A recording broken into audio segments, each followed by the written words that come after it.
Hey folks, what's your welcome back to another Poemaster video, and tonight we're getting, I guess, a dual Grimsley and Karen banner rerun, and with all these banners, I mean, at this point, they're just reruns. First of all, they're, nothing special, they're not limited, they're not increased rates, and at this point, folks should start saving up some gems, if you are free to play, obviously. If you have money, you do whatever you want, right? But, if you don't, it's time to start saving up for the anniversary, right? So there's nothing too much to talk about banner wise here, but I do want to talk about the units for folks who are new, right, and don't really know what these units do, all that stuff. And these two are really interesting because these two were relatively, I guess, old, like early units, and with the development of the game, they've went on like two completely opposite directions, right? Incredibly different trajectories, and let's talk about them, right? So they are coming out obviously for the Mewtwo event, coming out tonight. And if you're wondering, well, wow, if I'm new, do I need these, to help me beat up Mewtwo? No, don't worry, you don't really need them to beat up Mewtwo. You should beat up Mewtwo like fine with just your like regular free to play strikers. Shouldn't have to worry too much about that. So anyways, let's talk about these. So starting with Liepard. Because Liepard's the more interesting one to me, right? So Liepard, if you're looking at it, right, bad HP, not that great attack either, right, nor special attack. And then you got like your defense and special defense are okay, and you have really good speed, right? And then in terms of like your moves, you got Night Slash, 2-gauge move with +1 crit, Snatch, which you snatch the opponent's, buffs, right?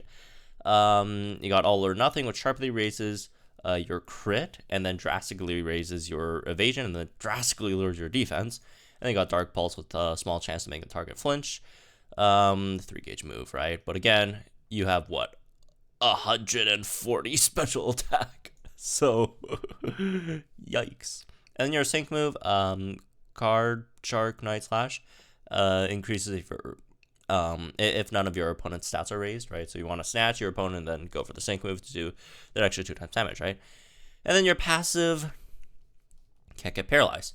So this thing is not good. It really isn't. And it wasn't. It was okay-ish when it first came out because it was really nice against the Mewtwo event, but since then the meta has drastically changed and shifted, right? Now we have sync grids, now we got, different modes, right? Things aren't as easy as they were before, right? And Grimsley has fallen out of relevancy. Like, this thing is almost, like, it's borderline unusable, right? And it's kind of sad, right? Because like if you look at the kit, if you look at its sync grid, right? You actually have like some really interesting stuff that you have on your sync grid. You got a decent amount of MP refreshes for your snatch, right? You got what MP refresh 2 here, MP refresh 2 here. I think there's like, is there like one more? Oh no, it's move gauge refresh. Yeah, never mind. So you got like 2 MP refreshes for snatch. And then you got stuff like Catalytic Cure for 50% chance of healing when you snatch, right? And you got another one here, so 2 Catalytic Cure 4, so you have a really good chance of healing when you snatch, right? And then got Move Gauge Refresh on snatch as well. You got On the Run 6, which radically raises your evasion in a pinch. Indomitable 5, very good chance of raising your special attack if any of your stats have been lowered. Which, like, if you look at, like, this stuff, like, this is insanely hard to trigger. It's not even, like, guaranteed raising your special attack if any of your stats are low. Because the opponent, like, generally doesn't lower your stat that much. So there are some stages that actually do that a lot, I guess. Those mainly being stuff like Legendary Arena, right? But outside of that, it doesn't happen too often. Got Bounce Back 5, which is that, but, like, for physical attack. Like, this, like, these passes are basically fought. Like, these are pointless, right? These 2 passes are pointless.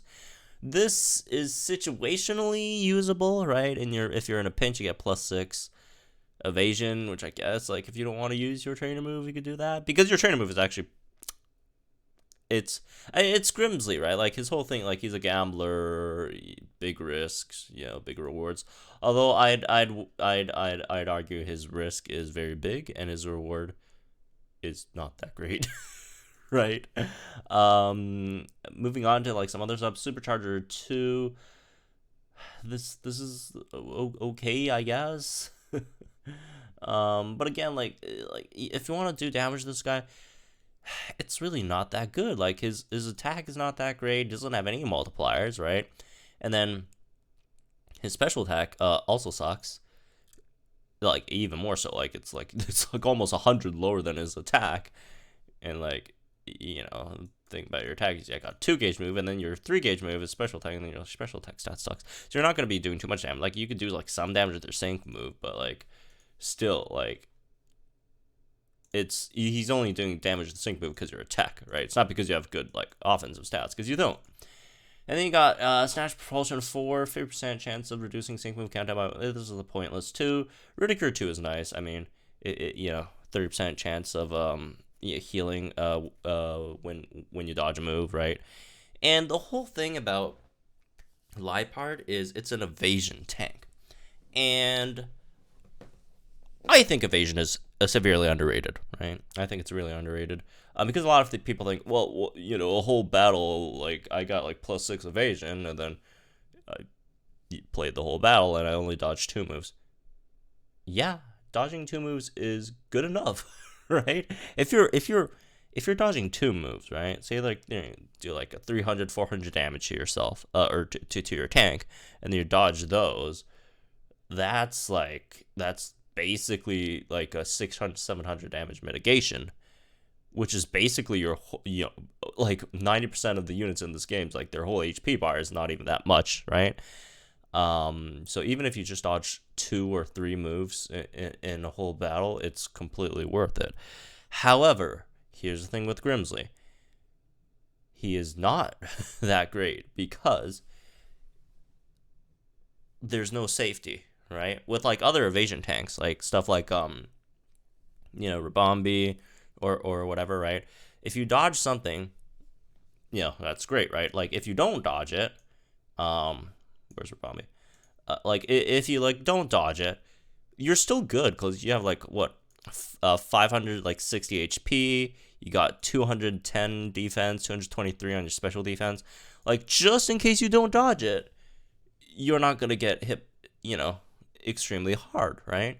Like you're still fine. However, with Grimsley, if you don't dodge it, you're screwed. You're completely screwed. Like this guy's, you have no HP, right?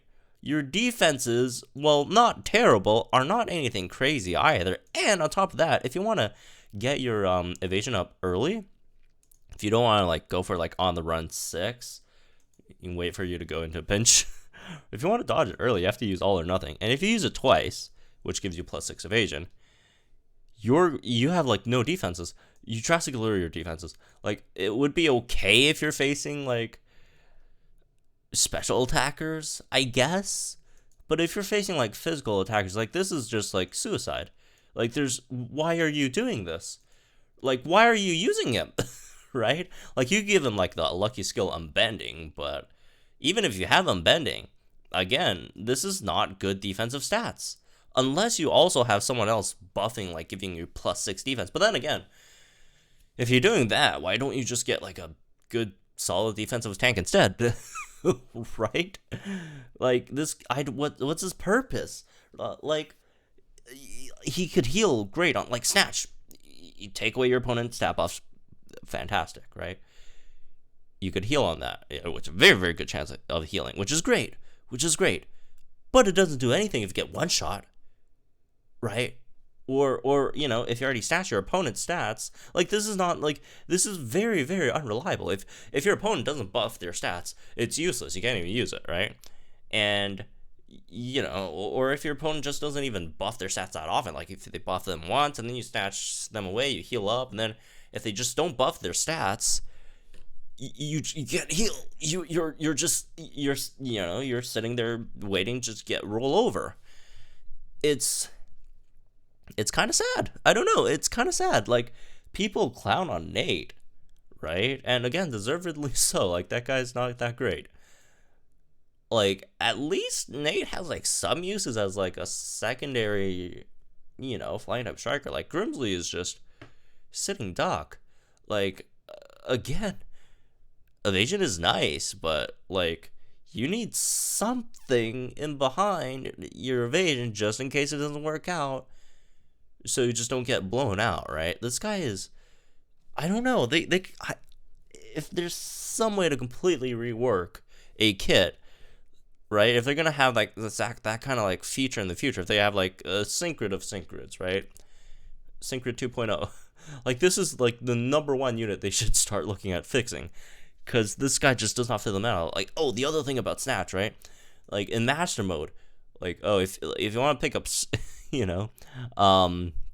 does that mean you can't pick up stat reduction? No stat reduction? That's 100 points gone, right? Like, this guy is just straight up not good at all, right? Like, he's a tank, but I would probably use, there's like 90%, 80% other tanks that I would use that are like either like 3-star, 4-star free to play that I like run before him. Again, he has new uses. It's just very, very niche, and like, you have to fill like certain criterias. It's just really hard to do, right? So that's Grimsley. On the other hand, Houndoom, who has been here since the beginning of the game, ever since launch, right? It's, one of the first units in the game. It has aged very, very well. It has aged incredibly well. It's in my opinion one of the best well-aged units in the game. Like, wow, right? Houndoom is just crazy, right? First of all, you have really, really great special attack. When you mega 4/2 special attack is really, really nice, right? Got like 400 speed. Your defenses aren't like fish either, right? Solid HP, all that stuff. You could max out your crit. You can max out your special attack, right? This gives you +3 every time you use it at max HP. And then Dark Pulse is a solid, 3-gauge move with small chance to flinch, right? Okay, your passives kind of suck, but but this thing like completely got revived by the single player meta and the and the Syncret, because it has a fantastic Syncret. It has Foul Fighting 5 and Dirty Fighting 5. That's a 50% buff for each one of those if you have the opponent either flinched, sleeped, or trapped, or confused, right? You got a 50% buff to your damage over there, and then Dirty Fighting 5, that's another 50% buff if you have your opponent, put asleep. Wait, did I say sleep for Foul Fighting? I didn't mean that. It's for Dirty Fighting. Like, sleep, paralysis, poison, burn, all that stuff, right? That's like straight up 100% buff on top of your already really, really great, special attack and all that stuff. Just a solid 3-gauge move. And then on top of it, you got like, if you want, you got Overpower. Although I'm not a huge fan of picking up Overpower, but you have that option as well, right? Extra 30% if the opponent's special attack has been lowered, to the max, right? Or minimum. So yeah, or you could like something that I don't really see people talk about as much is you could run this thing as like as a tech unit with Bite, Aggravation 1, and Toxic Chance 4. That like is actually pretty solid, right? Because with their speed, all that stuff, and you could like do some solid damage on your Bite as well, right? So yeah, this is really, really nice. It's one of the most well-aged units in the whole game, in my opinion. And also, it's one of the rare like this guy's damage is like top tier. This is like among the like cream of the crop, right? This is better than like 90% of the units in the game in terms of damage output. And it's crazy because usually if you want to get to that level, you have to either, you have to be like Charizard or like, Swampert, Zekrom. You have to rely on either weather or terrain to get your damage that high. And Houndoom does not rely on any of those at all, right? It doesn't need weather. Well, it doesn't have weather. It doesn't have weather. It doesn't have terrain to boost it. And it's still up there in that level, right? Just with the sheer amount of like multipliers you get from, Dirty Fighting, Foul Fighting, and like their fantastic, special attack stat, right? This is amazing. It's been here so long, and it's still been this. It's one of the most well-aged units in the game, in my opinion. So, anyways, that's me for this one, I guess. Hope you guys just want to talk a bit about these two units for new players to sort of get a grasp on how they work, all that stuff, and also just to get my mini Grimsley rant out. I guess I mean, again, he's not like terrible. He still has uses. It's just very, very, very niche, right? So, anyways, again, hope you guys are. Let me guys think in the comments down below. Like and enjoy this video, subscribe to my channel for some more Pokemon Masters content. I'll see you guys, well, in the next one, I guess.